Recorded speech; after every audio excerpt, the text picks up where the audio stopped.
रहमान रहीम या का नाम दो या का रास्ता। मैं आज अपने उन सारे पाकिस्तानियों का शुक्रिया अदा करना चाहता हूँ कि जो आज सड़कों पे निकले, जिन्होंने मुजाहरे किए, प्रोटेस्ट किया, एक इलेक्शन कमिश्नर के एक जानिबदार फैसले, एक साजिश का हिस्सा बन के, एक माफिया का हिस्सा बन के उसने जो फैसला किया और जिसकी वजह से मेरी कौम सड़कों पर निकली, मैं सबका शुक्रिया अदा करना चाहता हूँ। पहले तो मैं अपनी कौम के सामने ये रखना चाहता हूँ कि ये क्या फैसला है, यानी ये तोशा खाना क्या चीज़ है।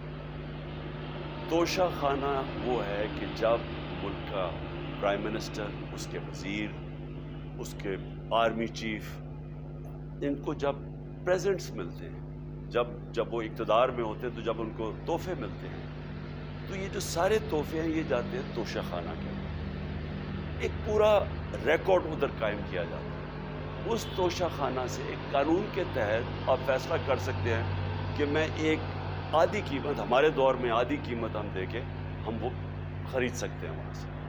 सारा रिकॉर्ड उसका है पड़ा हुआ तोशा खाना में। तो ये जो केस इसने किया है, ये जो केस के ऊपर फैसला दिया, मैं आप सारी कौम के सामने अब ये कहना चाहता हूँ कि जब भी, और इंशाल्लाह हम अब जा रहे हैं अदालत में, मैं आज सबके सामने कहना चाहता हूँ कि ये अदालत के अंदर केस जाएगा और इसमें एक चीज़ गैर कानूनी नहीं निकलेगी, क्योंकि सारा रिकॉर्ड अवेलेबल है। और जिन्होंने कानून तोड़ा है, तोशा खाना का कानून किसने तोड़ा है? आसिफ जरदारी ने और नवाज शरीफ ने। कैसे तोड़ा है?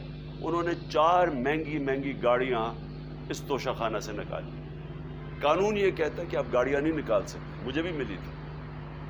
तो उनके केस तो सुने नहीं, उनके 10 साल से केस पड़े हुए जो इन्होंने ये गाड़ियाँ गैर कानूनी तौर पर निकाली। और वो जो कि सारे मेरे वकील ने आज कौम के सामने बताया कि सारा रिकॉर्ड अवेलेबल है, उसके ऊपर इसने ये फैसला किया। तो पहले तो हम जाएंगे इंशाल्लाह ताला, लेकिन मैं इस इलेक्शन कमीशन के ऊपर अपनी कौम के सामने इसका ज़रा असलियत रखना चाहता हूँ। ये वो आदमी है जो पिछले 2.5 साल से हमारे खिलाफ फैसले दे रहा है। 8 या 9 दफ़ा इसने हमारे खिलाफ फैसला दिया, हम अदालत में गए और अदालत ने इसके फैसले ओवरटर्न करके हमारे हक में फैसले दिए, क्योंकि इसके जो फैसले थे वो गैर जानिबदार नहीं थे। हम EVM मशीन्स के ऊपर कोशिश करते रहे कि इस मुल्क में साफ और शफाफ इलेक्शन हो। 2 साल कोशिश करते रहे। इस इलेक्शन कमीशन ने पीपल्स पार्टी और नून लीग के साथ मिलकर वो नहीं होने दिया। हमने अदालत में गए कि जो सेनेट के अंदर पैसा चलता है, सेनेट के इलेक्शन के अंदर, कि वो वोट वेरीफाइबल होनी चाहिए, यानी लोगों को पता होना चाहिए कि आपके MP किधर वोट डाल रहे हैं। हम सुप्रीम कोर्ट में गए, सुप्रीम कोर्ट में इजाज़त दे दी कि वोट वेरीफाइबल होनी चाहिए, इसने रोक दी। उसके बाद यूसुफ रज़ा गिलानी का बेटा पैसे देते हुए पकड़ा गया वोट खरीदते हुए, इसमें कोई एक्शन नहीं लिया। ये इसने जब हमारा ये अभी जो ऑडियो लीक्स हुई है, इसके अंदर क्या चीज़ है? ये सामने ऑडियो लीक्स में ये सामने आई कि नून लीग के साथ बैठ के ये फैसले कर रहा था कि कौन से हलके हमारे कमज़ोर हैं और किधर PDM की वोट जो थी हमारे हलकों से दुगनी थी। इसने उनके साथ बैठ के फैसले किए। ये जो अभी हाल ही में इलेक्शन हुए हैं, इसी इलेक्शन कमीशन, इसने पहले भी जब पंजाब के बाई इलेक्शन हुए तब भी पूरी इलेक्शन कमीशन की मशीनरी ने उनकी मदद की, और उसके गवर्नमेंट भी पंजाब में उन्हीं की थी, गवर्नमेंट की मशीनरी ने भी पूरी मदद की। उसके बावजूद दोनों दफ़ा ये इलेक्शन हार गए, और इलेक्शन इसलिए हारे कि पाकिस्तान की कौम इनको रिजेक्ट कर बैठी। और अल्लाह का शुक्र अदा करता हूँ हमारे साथ खड़ी। जब हमारी गवर्नमेंट गई तब से ये माफिया कोशिश कर रहा है कि तहरीक इंसाफ को ख़त्म कर। पहले तो इन्होंने गवर्नमेंट गिराई बैरूनी साजिश, फिर इन्होंने करोड़ रुपया खर्च किया, 20 या 25 करोड़ रुपए की वोटें खरीदी, लोगों को लोटा बनाया, हमारी गवर्नमेंट गिराई। उसके बाद जब हमने मुजाहरा किया, पुरअमन मुजाहरा, आइन और कानून में रहते हुए, हमें आइन इजाज़त देता है पुरअमन एहतजाज करने की। हमने पुरअमन एहतजाज करना था, इन्होंने जिस तरह ایک بیرونی جو آج بھی وہ سائفر اویلیبل ہے جس میں واضح ہے کہ ان کو باہر سے مل کے انہوں نے ایک گورنمنٹ کرائی. سب کو پتہ ہے سندھ ہاؤس میں 20-20 25-25 کروڑ روپیہ چلا اور گورنمنٹ انہوں نے گرائی. اس کے اوپر مظاہرہ ہم نے کیا 25 مئی کو.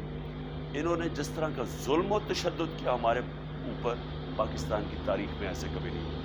عورتوں بچوں کے اوپر دیکھ رہے ہیں فیملیز, انہوں نے شیلنگ کی, گھروں میں گھس گئے رات میں, جو پنجاب پولیس کو انہوں نے استعمال کیا اور انہوں نے سمجھا کہ پارٹی کراش ہو جائے گی. پھر بھی نہیں ہوئی. پنجاب کے بائی الیکشن ہار گئے. پھر انہوں نے میرے اوپر کیسز کرنے شروع کر دیے. کبھی عدالت میں ایک کیس ہوتا ہے, کوئی 24 FIR ہے میرے اوپر. دہشت گردی کا میرے پہ کیس کر دیا. کیا کیس تھا؟ ساری دنیا میں رپورٹ ہوا وہ کیس.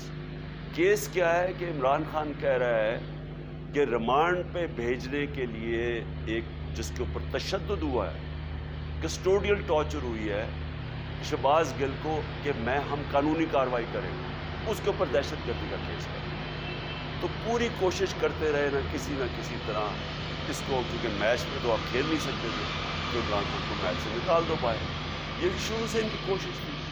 پتہ ان کو چل گیا کہ عوام آ گئی ہے کھڑی ہو ہمارے ساتھ.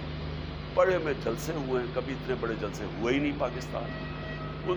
اور پھر یہ جو ابھی جو الیکشن ہوا ہے اس کے اندر پوری پلاننگ کرتے ایک کینڈیڈیٹ کھڑا کر کے پھر بھی ہار گئے. تو یہ مجھے پہلے ہی پتا تھا کہ انہوں نے اس کا رزلٹ کیا ہے. میری ساری پارٹی کو پتہ ہے, میں نے ان کو واٹس ایپ کیا, اپنے سارے لوگوں کو بتایا. مجھے کل رات میں نے سب کو بتا دیا کہ اس نے ڈسکوالیفائی کر دیا, کیونکہ یہ اس سازش کا حصہ ہے, یہ مافیا کا حصہ ہے. اور مافیا کیا کوشش کر رہی ہے یہ ذرا ساری قوم سن. جو پاکستان کی سب سے بڑی پارٹی ہے, جو فیڈرل پارٹی ہے, باقی پارٹیز تو اب صوبائی پارٹیز رہ گئی ہیں, چھوٹی سکڑ کے ہو گئی ہیں فیملی پارٹیز. جو سارے ملک کے اندر ایک فیڈرل پارٹی ہے اس کو ختم کرنے کی کوشش کر رہے ہیں. اور یہ میں پھر سے اس ملک کی تکلیف دے جو ہمارا تاریخ کا حصہ تھا, جب ایسٹ پاکستان ہمارے سے رہتا ہے, کیا ہوا تھا؟ جو پارٹی کو سب سے بڑا مینڈیٹ ملا اسی پارٹی کو ختم کرنے کی کوشش کی. ملک کا جو ہوا وہ تاریخ کا حصہ ہے. یہ پھر کوشش کر رہے ہیں کہ ایک پارٹی جو ساری فیڈریشن کو اکٹھا رکھ سکتی ہے اسی پارٹی کو ختم کرنے کی کوشش کر رہے ہیں کہ جناب عمران خان کو کس طرح ڈسکوالیفائی کرے اور پھر الیکشن ہو. اور پھر مجھے اور نواز شریف کو ایک ہی طرح دکھایا جا رہا ہے کہ اچھا جی عمران خان بھی ڈسکوالیفائی ہو گیا تو نواز شریف اس ملک کا بڑا مجرم ہے. 30 سال سے چوری کر رہا ہے اس ملک کا پیسہ باہر. بڑے بڑے محلات ہیں اس کے اور اس کے بچوں کے باہر. ایک رسید نہیں دکھا سکتا کہ پیسہ کدھر سے آیا. میں نے کرکٹ کھیلتا تھا تو میں نے ایک فلیٹ خریدا. میں تو پبلک آفس ہولڈر بھی نہیں تھا. 34-35 سال پہلے میں نے فلیٹ لیا جب کرکٹ کھیلتا تھا. اس کے باوجود میں نے 8 مہینے عدالت کے اندر ایک رسید بتائی کہ مجھے کدھر سے انکم آئی, کدھر سے آمدنی آئی, اور باہر سے حلال کے پیسے کی جو میں نے جو خریدا فلیٹ اس کو جب بیچا بینک کے تھرو پاکستان میں پیسہ لے کے آیا, اپنے ملک میں پیسہ لے کے آیا. اس کی بھی منی ٹریل تھی. عدالت نے مجھے صادق اور امین کا, اور مجھے مقابلہ اس آدمی سے کر رہے ہیں جو اربوں روپے کی پراپرٹیز لے کے بیٹھا ہوا ہے.